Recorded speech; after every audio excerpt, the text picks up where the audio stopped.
Welcome to all. स्वागत आपका Dharmaram physics YouTube channel पे। और मैं आ चुका हूँ विद्युत आवेश एवं क्षेत्र का एक बेहतरीन लेक्चर लेके। ये जो लेक्चर होने वाला है ये लेक्चर नंबर 15 होने वाला है। इससे पहले 14 लेक्चर कंप्लीट हो चुके हैं। यदि आपने नहीं देखे हैं तो प्लेलिस्ट में जाकर देख सकते हो। आज के लेक्चर में हम पढ़ेंगे द्विध्रुव को एक समान विद्युत क्षेत्र में रखने पर क्या होता है। ठीक है, तो जब भी द्विध्रुव को एक समान विद्युत क्षेत्र में रखते हैं तो बलागुण उत्पन्न होता है।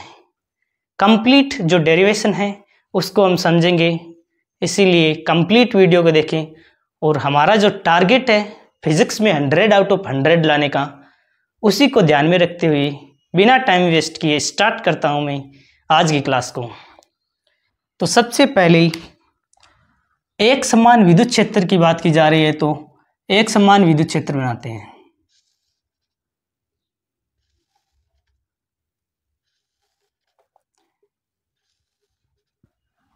ये एक समान विद्युत क्षेत्र है ई, ठीक है ना।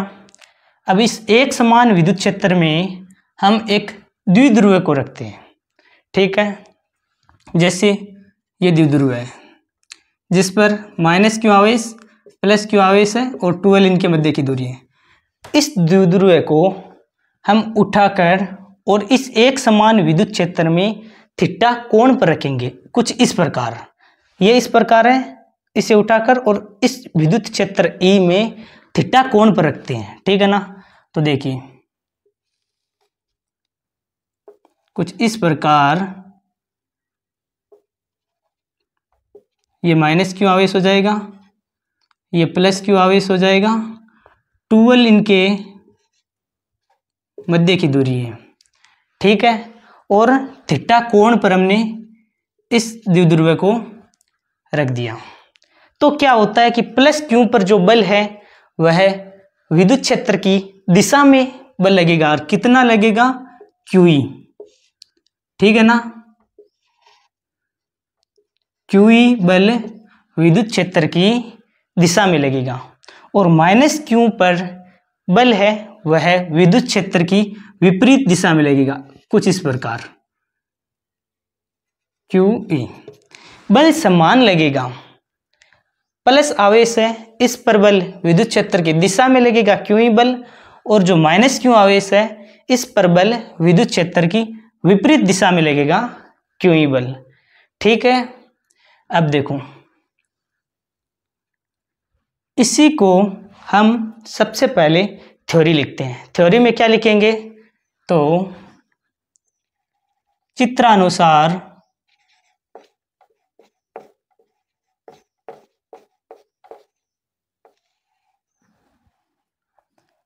एक द्विध्रुव है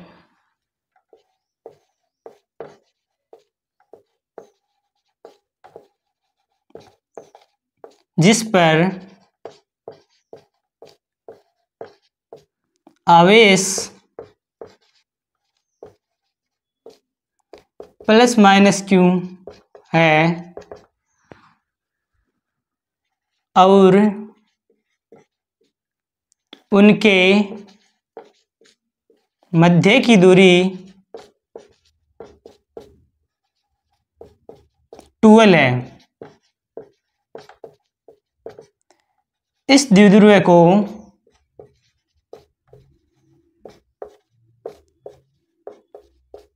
एक समान विद्युत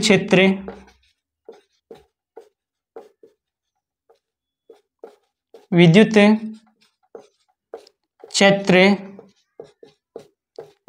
ई में थीटा कोण पर रखा जाता है।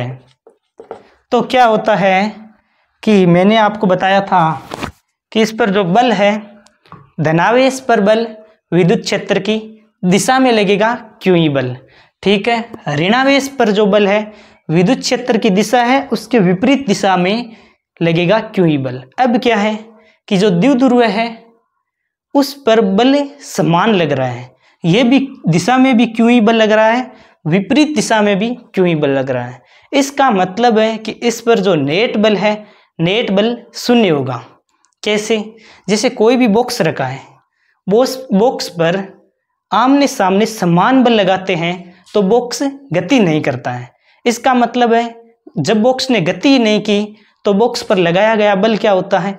शून्य। उसी प्रकार क्या है कि ये जो द्विध्रुव है इस पर क्यू बल तो विद्युत क्षेत्र की दिशा में लग रहा है और क्यू बल ही विद्युत क्षेत्र की विपरीत दिशा में लग रहा है, जो माइनस क्यू आवेश पर लग रहा है, और प्लस क्यू आवेश पर विद्युत क्षेत्र की दिशा में क्यू बल लग रहा है। इसीलिए जो नेट बल होगा ना वह होगा शून्य। कहने का मतलब है कि ये जो द्विध्रुव है वह गति नहीं करेगा आगे या पीछे। क्यू बल ज़्यादा होता तो ये आगे की ओर गति कर जाता, विपरीत दिशा में माइनस क्यू आवेश पर बल ज़्यादा होता तो ये पीछे की ओर गति करता।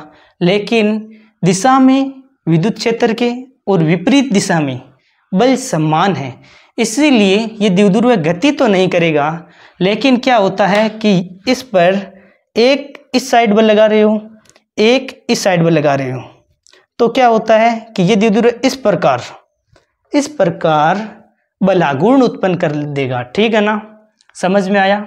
जैसे ये द्विध्रुव है, रस्सी से आपने इसे ऐसे बांध लिया और इस प्रकार ही पीछे बांध लिया, समान बल लगाओगे तो ये इस प्रकार गति तो नहीं करेगा, लेकिन क्या होगा कि ये इस प्रकार घूर्णन करेगा। ठीक है ना, घूर्णन के कारण क्या होगा कि बलागुण उत्पन्न हो जाएगा। समझ में आ गया ना? तो इसी को पॉइंट में लिखो कि प्लस क्यू आवेश पर बल, प्लस क्यू आवेश पर बल विद्युत क्षेत्र की दिशा में क्यू तथा माइनस क्यू आवेश पर बल विद्युत क्षेत्र की विपरीत दिशा में क्यू बल लगेगा। इन बलों के कारण जो द्विध्रुव है इस पर नेट बल शून्य होगा। ठीक है ना, इन बलों के कारण द्विध्रुव पर नेट बल ऑफ नेट कितना होगा? शून्य होगा। ठीक है ना, यहाँ तक समझ में आ गया क्लियर तरीके से? अब समझो ध्यान से। अब क्या है कि जब नेट बल शून्य है तो जो क्यू बल इस दिशा में लग रहा है विद्युत क्षेत्र की दिशा में प्लस क्यू आवेश पर, और माइनस क्यू आवेश पर विद्युत क्षेत्र की विपरीत दिशा में क्यू बल लग रहा है, तो क्या होता है कि द्विध्रुव गति तो नहीं करेगा आगे या पीछे, लेकिन यह इस प्रकार घूर्णन करेगा, जिसकी वजह से क्या होगा? बलागुण उत्पन्न हो जाएगा। तो यही बात लिखनी है। इन बलों के कारण द्विध्रुव में बलागुण उत्पन्न हो जाता है, क्योंकि द्विध्रुव क्या करता है? घूर्णन करता है अपने अक्ष पर, गति तो कर नहीं सकता क्योंकि नेट बल शून्य है। अब बलागुण का फॉर्मूला क्या होता है?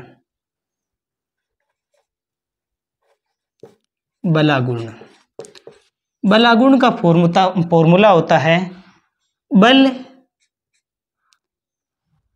इंटू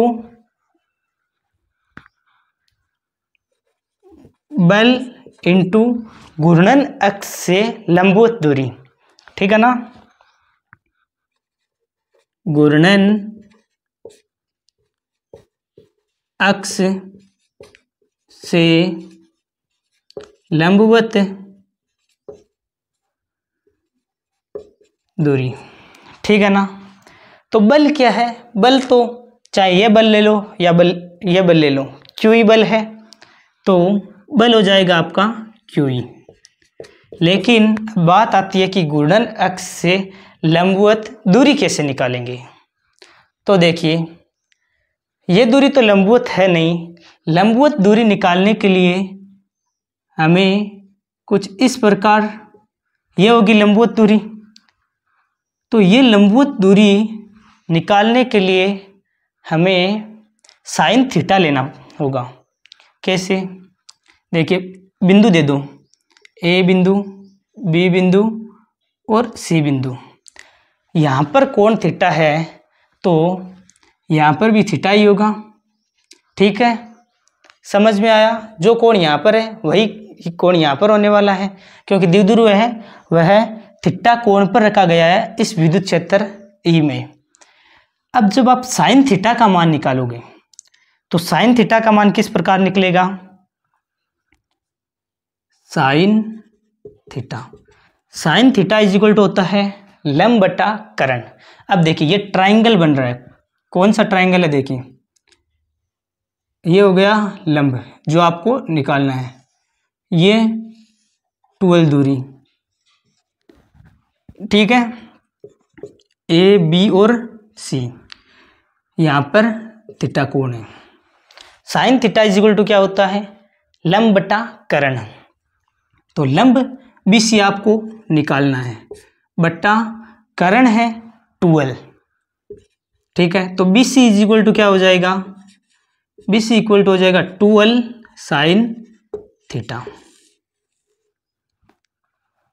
ये आ गई आपकी घूर्णन अक्ष से लंबवत दूरी, समझ में आ गया। लंबवत दूरी निकालने के लिए हमने साइन थीटा का मान निकाला है, ठीक है। तो लंबवत घूर्णन अक्ष से लंबवत दूरी क्या होगी, 12 sine theta, 2l sine theta. बल आघूर्ण को निरूपित करोगे टो से, तो टो इक्वल टू क्या हो जाएगा, Q E into 12 sine theta. अब आपने पढ़ा है P इक्वल टू क्या होता है, तो P इक्वल टू होता है Q इंटू 12, ठीक है ना। जो द्विध्रुव आघूर्ण होता है P, इसका मान कितना होता है, एक आवेश का परिमाण और उनके मध्य की दूरी को मल्टीप्लाई करवा दूं, तो इसमें क्या है कि हम इस Q को और 12 को क्या लिख सकते हैं, P लिख सकते हैं। तो टो इक्वल टू क्या हो जाएगा, P, देखिए 12 और Q को लिख दिया P, और ये E है जैसे एक जैसा, और साइन थीटा। ये आ गया आपका बल आघूर्ण, ठीक है ना। तो द्विध्रुव को एक समान विद्युत क्षेत्र में रखने पर क्या होता है, बल आघूर्ण उत्पन्न हो जाता है द्विध्रुव में।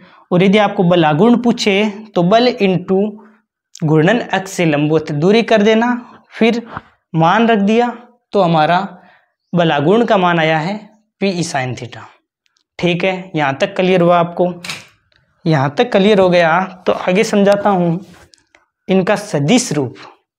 अब देखिए साइन थीटा दे रखा होता है तो हम क्या करते हैं, क्रॉस लगाते हैं, और कोस थीटा दे रखा होता है तो डॉट प्रोडक्ट करते हैं। तो यहाँ पर साइन थीटा है, तो जब सदिश रूप लिखोगे ना, सदिश रूप, तो tau vector is equal to क्या हो जाएगा, P vector cross E vector, ये हो जाता है इसका सदिश रूप। क्योंकि बल आघूर्ण कैसी है, एक सदिश राशि है। यहाँ पर लिखना आपको बल आघूर्ण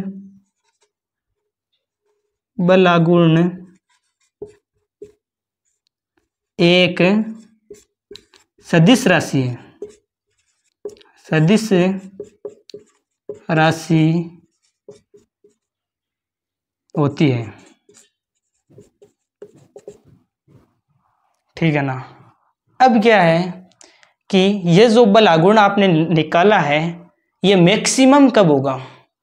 बल आघूर्ण मैक्सिमम तभी हो सकता है जब थीटा इक्वल टू 90 डिग्री हो, ठीक है ना। तो मैक्सिमम होगा जब पीई साइन 90 डिग्री, तो मैक्सिमम पी ई आ जाएगा, ठीक है ना। जब साइन 90 लिखोगे तो साइन 90 का मान कितना होता है?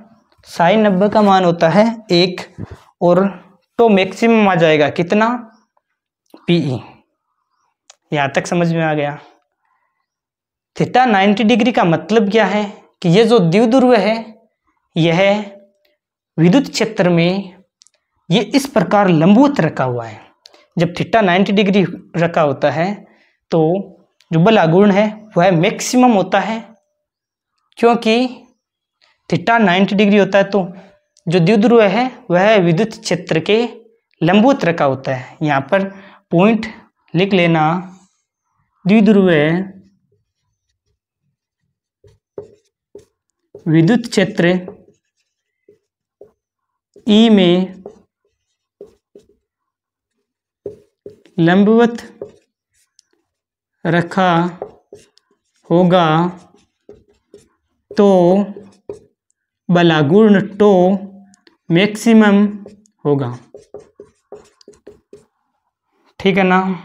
आई थिंक यहाँ तक आपको कंप्लीट समझ में आ गया है। एक बार फिर से रिवाइज करवा देता हूँ मैं कि मैंने आपको क्या पढ़ाया है।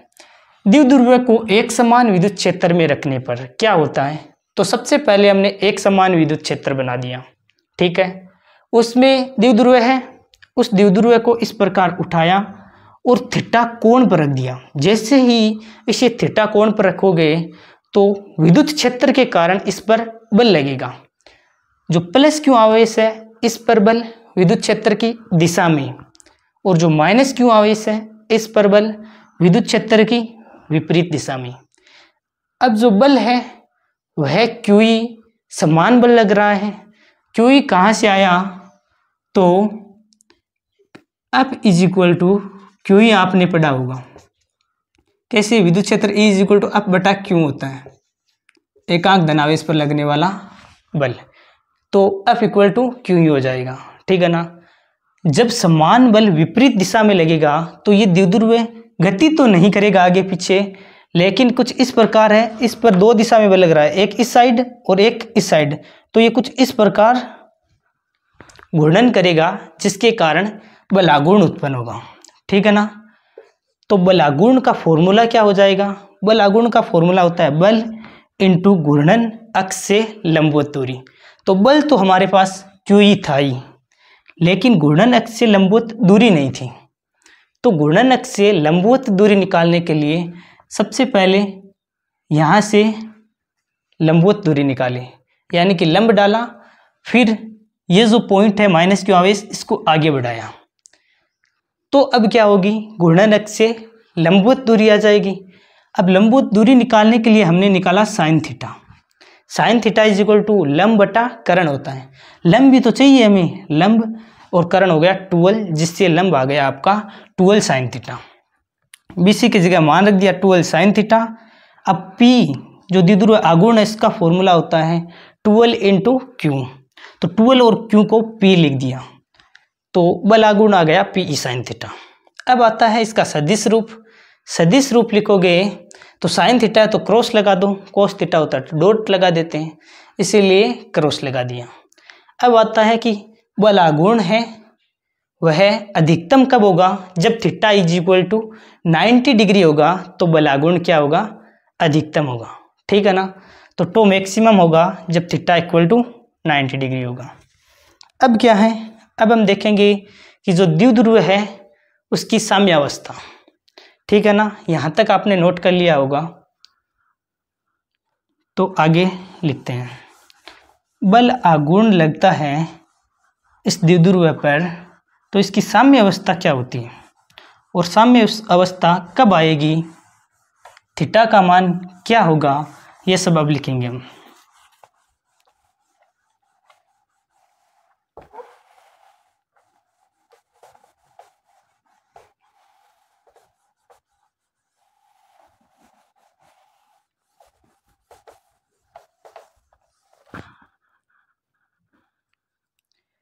यहां पर लिखना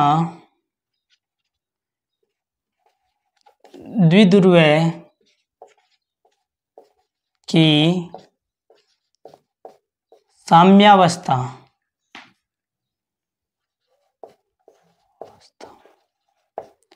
द्विध्रुव की साम्यावस्था का मतलब क्या है? साम्यावस्था का मतलब है कि इस पर नेट बल तथा बलागुण दोनों शून्य हो, ठीक है ना। तो यहां लिखोगे द्विध्रुव पर एफ नेट इक्वल टू शून्य तथा बलागुण टो नेट इक्वल टू शून्य हो तो द्विध्रुव साम्यावस्था में होगा।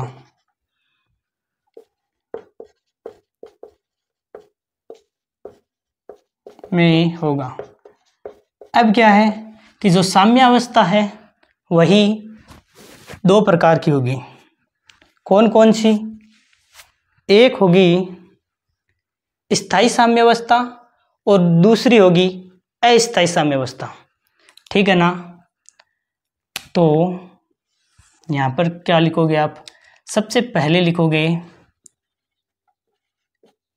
स्थायी साम्यावस्था और दूसरा लिखोगे अस्थायी साम्यावस्था। स्थायी साम्यावस्था कब होगी? स्थायी साम्यावस्था तब होगी जब थीटा इक्वल टू 0 डिग्री हो। थीटा 0 डिग्री है, इसका मतलब है कि जैसे ये द्विध्रुव है उसको मैंने उठाया और है जैसे कि जैसे विद्युत क्षेत्र की दिशा में रख दिया, तभी तो थीटा इक्वल टू 0 होगा। जैसे ये द्विध्रुव है इसे मैंने उठाया और है जैसे कि जैसे विद्युत क्षेत्र में विद्युत क्षेत्र की दिशा में रख दिया, तो थीटा इक्वल टू 0 है। इसका मतलब है कि द्विध्रुव विद्युत क्षेत्र की दिशा में रखा है। अस्थायी साम्यावस्था का मतलब क्या है कि थीटा इक्वल टू 180 डिग्री, यानी कि जो द्विध्रुव है वह विद्युत क्षेत्र की विपरीत दिशा में रखा होगा, ठीक है ना। तो द्विध्रुव विद्युत